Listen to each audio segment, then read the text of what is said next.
Hello everyone, Swami Vivekananda institute में आपका एक बार फिर से स्वागत है। मैं नितिका आपके सामने एक बार फिर हाजिर हो गई हूँ library and information science video लेकर।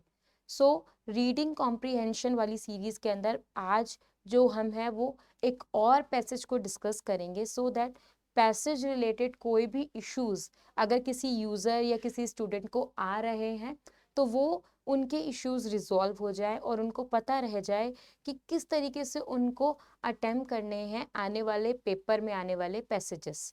ठीक है, पैसेजेस डिफरेंट टाइप के हो सकते हैं, कभी भी कोई भी पैसेज उठ के आ सकता है, कभी बहुत डिफिकल्ट भी पैसेजेस आ सकते हैं जिसमें क्वेश्चन के अंदर आपके जो भी क्वेश्चन के एनालिसिस है वो पैसेज से रिलेटेड दिए जाते हैं बट उनके वर्ड्स चेंज कर देते हैं, आगे पीछे कर देते हैं, तो वहाँ पे थोड़ी बहुत कंफ्यूजन हो सकती है। बट इतना ज़्यादा कंफ्यूजिंग ये नहीं हो सकता, आंसर आपको पैसेजेस में ही मिलेंगे। ढूंढने का तरीका किस तरीके से है, कैसे आप उसको ढूंढ के एक्सेस करना है, किस तरीके से आपको उसको अटेम्प्ट करना है, दूसरे पैसेज में भी आज हम वही सीखते हैं। क्योंकि अगर पैसेजेस का आपको अच्छे से आ जाता है तो इट मतलब ये आपके 40 मार्क्स सिक्योर कर रहे हैं। 40 मार्क्स इज मोर, मतलब बहुत ही ज़्यादा एक्सेस होते हैं कि मैं ये नहीं चाहती कि पेपर 1 हो चाहे पेपर 2 हो, किसी के भी ये 40 मार्क्स कहीं ना कहीं जाए, और ना मैं ये चाहती कि किसी के भी 40 मार्क्स डिडक्ट हो। तो इसलिए पैसेज को भी आपको अपनी थोड़ी सी समझदारी के साथ अच्छे से अटेम्प्ट करना है। आपको एक पैसेज दिया गया है, उसी से 5 क्वेश्चन दिए जाते हैं। ठीक है, वो 5 क्वेश्चन इस तरीके से आपको 4 पैसेजेस मिलते हैं, 2 पेपर 1 के, 2 पेपर 2 के। ठीक है, आपको उन पैसेज रिलेटेड ही क्वेश्चन को एक्सेस करना है और वही चीज लेकर पढ़नी है, मैचिंग जरूर नहीं करनी, क्वेश्चन को वहां पे भी जरूर समझना है।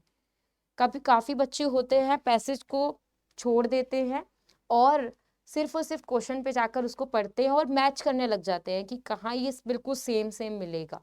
कुछ कुछ टर्म्स वहाँ पे और भी सेम होती है, तो वहाँ चांसेस क्या हो जाते हैं आपके ऑप्शन गलत होने के। तो वो चांस आपको बिल्कुल नहीं लेना है।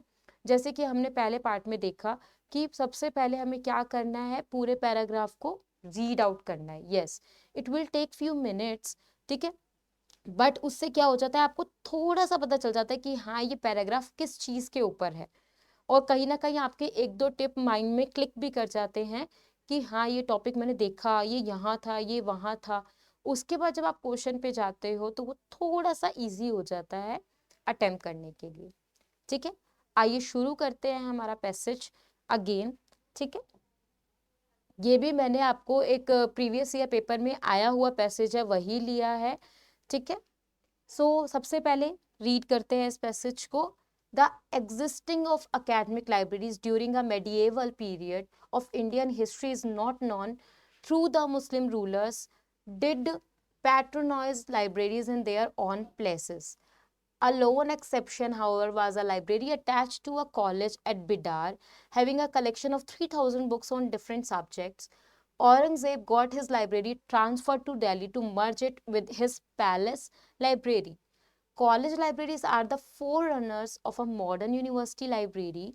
Warren Hastings, Governor General, founded a madrasa at Calcutta in 1781. Jonathan Duncan in 1792 stressed the need of collection books of ancient valuable journal learning and traditional. Lord Minto, Governor Journal 1807, in his minutes of 6 March 1811 wrote, library be attached to each of the colleges under the charge of learned native with small establishment of servants for the care of manuscripts.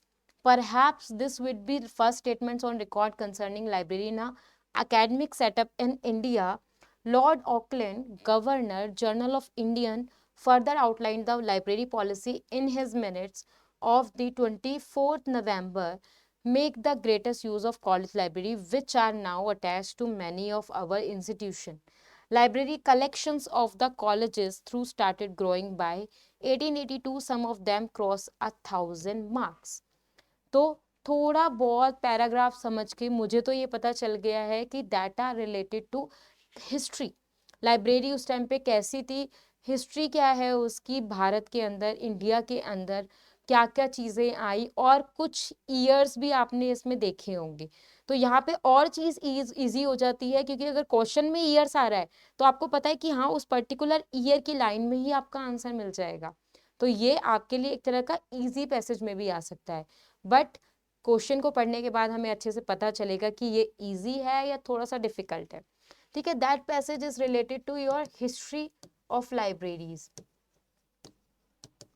उसमें हमें different different years दिए गए हैं, different different name सुनने को आए हैं कि कब कौन क्या कर रहा था, किस तरीके के रूल्स बना रहा था, क्या एजेंडास थे, किसने क्या प्रिपेयर किया, क्या डेवलप किया, ये सब कुछ हमने इसमें देखा या सुना, एक तरह से पढ़ा। तो ये था हमारा पैसेज का एनालिसिस कि किस तरीके से पैसेज आपको दिया जाता है। आपने 1 या 2 मिनट्स लगा के उसको अच्छे से पढ़ा, अब आपको क्वेश्चन की तरफ जाना है, that is your second step. सीधा ही क्वेश्चन पे जंप नहीं मारना, ठीक है। Second step is your first question, जो कि उस पैसेज का ही है। क्वेश्चन पढ़ते हैं। In which period of Indian history Muslim rulers patronize libraries. ये पूछ रहे हैं कि कौन से इंडिया की हिस्ट्री के पीरियड के अंदर मुस्लिम्स ने लाइब्रेरीज का, मतलब उनके अंडर लाइब्रेरीज उस टाइम पे थी, उनके रूलर्स के अंदर थी।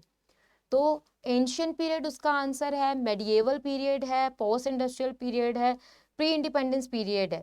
अब जैसे मैंने अभी अच्छे से वो पैराग्राफ एक्सेस किया तो मुझे यहीं पे ही उसका आंसर पता चल गया, क्योंकि सिर्फ एक ही पीरियड की बात हुई है इनमें से। तो आइए, पर हमें पैसेज में जाकर ही अपने आंसर को कंफर्म करना है, खुद से अजम्पशन से यहाँ पे टिक नहीं लगाने हैं। ठीक है, मैं बार बार यही चीज बोल रही हूँ आपको, पैसेज इसीलिए दिया गया है कि उससे फॉर्म किए गए आंसर उसी में से ढूंढे जाए, जिससे एक श्योरिटी भी मिल जाए कि ये आपका आंसर जो है वो करेक्ट है। वरना क्या होता है, जल्दबाजी के चक्कर में, ठीक है आपके 5 क्वेश्चन में से 4 सही हो सकते हैं बट एक गलत हो जाएगा, बट वो एक भी क्यों गलत होने देना, आपको अपने 5 ही क्वेश्चन सही करने हैं, क्योंकि वो आपको तरीका अच्छे से आता है, तो इसलिए आपके 5 क्वेश्चन कहीं भी गलत नहीं होंगे। ठीक है, सो यहाँ पे पीरियड का पूछा गया है, पैसेज की तरफ दोबारा चलते हैं। The existent of academic library during the medieval period of Indian history is not known throughout the Muslim rulers did patronize library in India। इसके बाद और कोई पीरियड की बात इसमें नहीं हुई है। तो पैट्रोनाइज लाइब्रेरीज की बात हुई थी मेडिएवल पीरियड में, तो यहाँ पे हमारा आंसर हमें मिल गया which is medieval period, that is our correct option. ठीक है, अब हालांकि मुझे ये पता चल गया था कि मेडिएवल पीरियड जो मैंने स्टार्टिंग में पढ़ा तो वही है, बट एक बार पैसेज में जाके चेक करने में क्या हर्ज है। ठीक है, जिससे आपको एक श्योरिटी मिल गई कि हाँ आपका ये क्वेश्चन सही है। ठीक है, देन क्वेश्चन बी पे चलते हैं। From which place to which place a college library did Aurangzeb shift. तो यहाँ पे पूछा जा रहा है जो औरंगजेब थे उन्होंने कहाँ से कहाँ लाइब्रेरी को शिफ्ट किया था। ऑप्शन है Delhi to Bidar, Bidar to Calcutta, Bidar to Delhi, Calcutta to Delhi. ठीक है, ये आपको ऑप्शंस दिए गए हैं और पूछा जा रहा है कि औरंगजेब ने अपनी जो लाइब्रेरी थी वो किस प्लेस से किस प्लेस तक शिफ्ट करी थी और उसको अपने पैलेस में ऐड ऑन कर दिया था। तो फिर से पैसेज की तरफ चलते हैं और शुरू से शुरू करते हैं। कॉलेज एट बाइडर, यानी बाइडर से शुरू हुआ जिसमें 3000 बुक्स थी। Aurangzeb got this library transfer to Delhi, Bidar से वो दिल्ली लेकर आया और अपने पैलेस में उन्होंने उसको मिला दिया। ठीक है, तो यहाँ पे हमारा आंसर मिल गया बाइडर टू दिल्ली।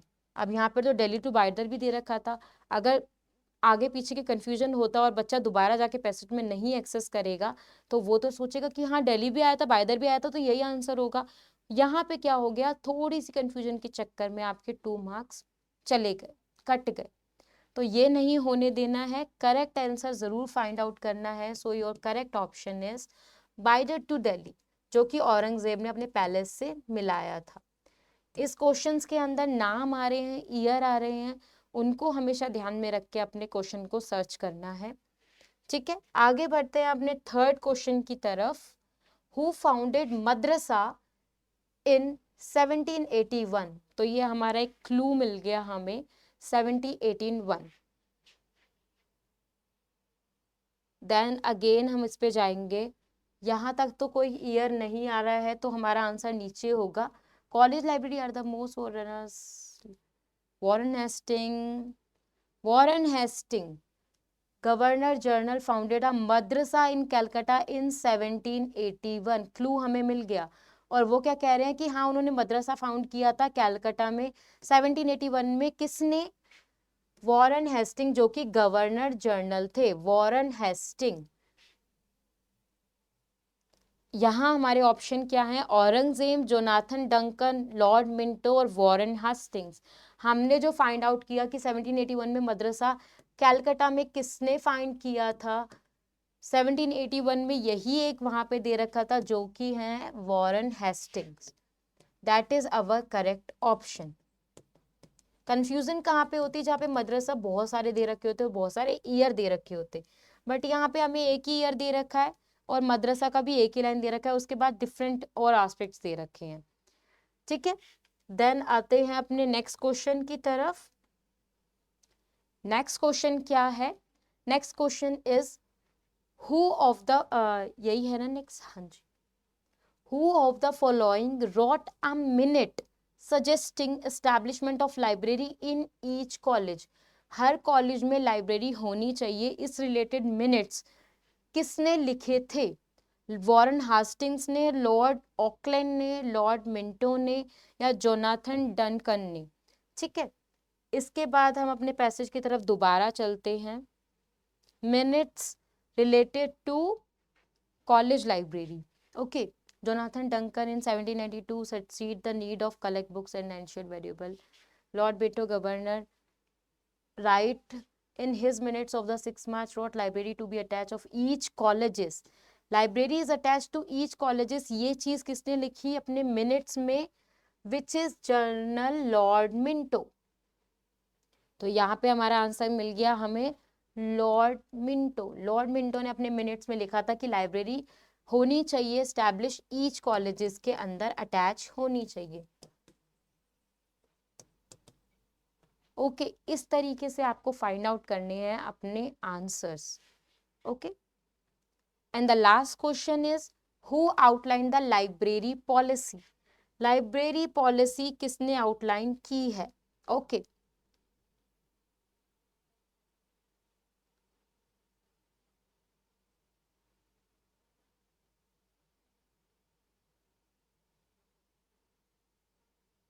ये लिखा Lord Auckland governor journal of Indian further outline the library policy in his minutes to make the greatest use of college library with are now attached to many of our institution।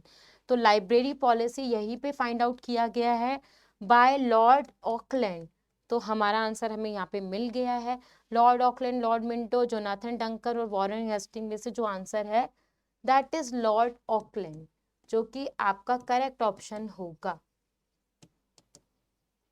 तो ये थे 5 questions इस passage के, जो कि हमने अच्छे से अटेम्प्ट करे और अच्छे से डिस्कस करे, सो दैट जो पैसेज रिलेटेड एस्पेक्ट्स थे या किस तरीके से आपको उसको सॉल्व आउट करना है वो आपको एक तरीका आ जाए। काफ़ी सारे स्टूडेंट्स, काफ़ी सारे यूज़र, इवन ज़्यादातर यूज़र्स, एक दो ही कोई ऐसे हो सकते हैं जिनका कभी कभार क्या होता है, कुछ मिस्टेक्स हो जाती है। पैसेजेस आप सबको अच्छे से आता है, मैं जानती हूँ सबको अच्छे से आता है, क्योंकि आप बहुत टाइम पहले से कॉम्प्रिहेंशन या reading comprehension unseen passages access करते हुए आए हैं। बट एमसीक्यू रिलेटेड और यूजीसी नेट लेवल पे आने के बाद उसमें कुछ कुछ कन्फ्यूजन्स आ जाते हैं। ठीक है, जो क्या होता है जल्दबाजी के चक्कर में गलती से लग जाते हैं, या कभी कभार वो एक्सेस होने में थोड़ी किन्हीं बच्चों को प्रॉब्लम आ सकती है। तो उनके लिए ये वीडियो और अच्छे से उनको गाइड करेंगी कि जो वो एक दो मिस्टेक गलती से करके आ रहे थे वो अब वो कभी नहीं करेंगे, और हेल्पफुल साबित होगी उनके लिए ये वीडियो। तो इसलिए वीडियो को अच्छे से एक्सेस कीजिएगा। पैसेज वीडियो से आपको ये समझ आ जाएगा कि आपको किस तरीके से अपना क्वेश्चन के अंदर पैसेजेस को अटेम्प्ट करना है, या किस तरीके से उनको अटेम्प्ट के थ्रू या किस तरीके से पढ़ना है, कैसे उसके आंसर्स देने हैं। कभी बहुत घुमा फिरा के भी पैसेजेस आपको मिल सकते हैं। तो उसके लिए प्रिपरेशन आपकी अच्छे से है। जो स्टेप्स मैंने आपको समझाए उन्हीं के अकॉर्डिंगली ही काम करना है, उन्हीं को ही फॉलो करना है, तो आपका अच्छे से ये जो इन्फॉर्मेशन है वो एक्सेस हो जाएगा। ठीक है, और अच्छे से आपके पैसेजेस के जितने भी मार्क्स हैं वो सब आपको मिल जाएंगे, एक भी नहीं कटेगा। ठीक है, तो इस तरीके से आपको पैसेजेस करने हैं। इसी के साथ इस वीडियो में मैं आपको एक होमवर्क भी देना चाहूँगी। प्रीवियस ईयर पेपर्स के अंदर जितने भी पैसेजेस हैं सबको आप इसी तरीके से लीजिए, एक्सेस कीजिए, आंसर्स उसके आंसर्स लगाइए, देन आंसर चेक कीजिए आंसर की के अकॉर्डिंगली प्रीवियस ईयर की, और फिर देखिए कि आपकी वो प्रैक्टिस कितनी अच्छी सी हो रही है। हम उसको निग्लेक्ट कर देते हैं कि पैसेज तो डिफरेंट आएंगे हर बार, बट एक प्रैक्टिस से क्या होता है, आपकी स्पीड डेवलप्ड होती है। स्पीड डेवलप्ड होती है, आपको पैसेज पढ़ने में कितनी तरीके से अंडरस्टैंड होने का एक जनरेशन स्टार्ट होती है इंफॉर्मेशन की। जितनी बार आप पैसेजेस एक्सेस करोगे, आपने 2 पैसेज एक्सेस करे, 3 करे, 4 करे, 5 करे इन बचे हुए महीनों के अंदर, जब तक आपका नेक्स्ट अटेम्प्ट आ रहा है, ठीक है, तब तक आप इतने पैसेजेस कर चुके होंगे कि जो भी पैसेजेस आएगा वहां पे आपको विजिबल होने लग जाएंगे उसके आंसर पैसेजेस के अंदर, क्योंकि आपने उस चीज की बहुत बार प्रैक्टिस की है। ठीक है, हालांकि देखने के लिए पैसेजेस बहुत छोटी चीज है, बट इसके ऊपर भी प्रैक्टिस होना बहुत जरूरी है, क्योंकि ये आपके काफी मार्क्स को लेकर चल रहा है, तो उसमें गलती के आपको बिल्कुल भी चांस नहीं देने हैं। तो इसीलिए इस टॉपिक को भी आप सब लोग अच्छे से प्रिपेयर करेंगे, जो मैंने होमवर्क दिया है वो अच्छे से करेंगे। ठीक है, मिलते हैं नेक्स्ट वीडियो में। इसी तरीके से लाइब्रेरी इंफॉर्मेशन साइंस की सारी वीडियो आपके सामने आती रहेंगी इसी चैनल के ऊपर, क्योंकि यहाँ पर हब के सारे टॉपिक्स कवर होंगे library and information science related. UGC net के, और यूजीसी नेट के क्लियर हो रहे हैं तो इसका मतलब बाकी सबके भी हो रहे हैं, केवीएस, एनवीएस या फिर कोई भी सबऑर्डिनेट बोर्ड्स, सबके क्वेश्चंस यहाँ से उतना ही, सारे टॉपिक्स वही सबके सेम है, सबका सिलेबस भी सेम है, तो आपके सब टॉपिक्स कवर हो रहे हैं। तो आपको अच्छे से वीडियो एक्सेस करनी है, सेल्फ नोट्स प्रिपेयर करने हैं, और जो कि मैंने प्रिपरेशन वाली वीडियो में बताया था किस अकॉर्डिंग पढ़ाई की चीज़ करनी है, और आज से अभी से ही शुरू करनी है। ठीक है, ये ध्यान में रखिएगा। दिसंबर अटेम्प्ट के लिए अपने आप को अभी से रेडी कर लीजिए। जिनका फर्स्ट अटेम्प्ट है या जो दोबारा अटेम्प्ट देंगे उनके लिए मैं ये कह रही हूँ, तो अच्छे से अभी से प्रिपरेशन शुरू कर लीजिए, नोट्स प्रिपेयर शुरू कर लीजिए। फिर एट द टाइम जब आपका वो पेपर देने की घड़ी आ जाएगी, तब आपको ये सारी चीज़ें बहुत ही ज़्यादा काम आएगी, और आपको काफ़ी सारी चीज़ें के बारे में पता चल चुका होगा, इवन सारा ही सिलेबस पता चल चुका होगा। बट जो बच्चे ये सोच रहे हैं कि बाद में या सितंबर अक्टूबर में जाके तैयारी प्रिपेयर करेंगे, तो इतना सिलेबस तब कवर नहीं हो पाता है। पर्टिकुलर टॉपिक को भी अगर आप एक दिन में लेकर चल रहे हैं तभी आप उनको एक्सेस कर सकते हैं। तो आज का जो होमवर्क मैंने आपको दिया है, प्रीवियस ईयर पेपर्स में से पैसेजेस को छाट कर करना, चाहे एक ही पैसेज पर डे लो, बट कीजिए, जिससे आपकी स्पीड बढ़ेगी, पेपर अटेम्प्ट करने का तरीका आपको अच्छे से आएगा। ठीक है, तो मिलते हैं नेक्स्ट वीडियो में। तब तक वीडियो को एक्सेस कीजिएगा, लाइक कीजिएगा, शेयर कीजिएगा, चैनल को सब्सक्राइब ज़रूर कीजिएगा। एंड नेक्स्ट वीडियो रिलेटेड जो भी आपको इन्फॉर्मेशन चाहिए या कुछ न्यू टॉपिक पे आपको वीडियो बनवानी है लाइब्रेरी इंफॉर्मेशन साइंस रिलेटेड, आप कमेंट सेक्शन में लिख सकते हैं। कोई भी डाउट आपको लग रहा है कमेंट सेक्शन में आप मुझसे पूछ सकते हैं। ठीक है, तब तक के लिए take care, thank you so much.